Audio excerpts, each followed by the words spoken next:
Hello, my name is Hugh. On behalf of Expert Village, I'm going to show how to make hot and sour soup. The ingredients for the soup include 1 medium or large chicken egg,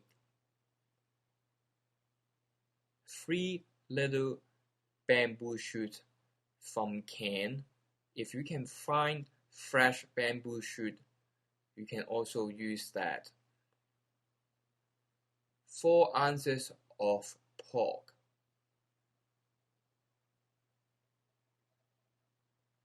and then we will have around half a package of soft tofu, around 7 ounces, and we will have 4 slices of wooden ear fungus,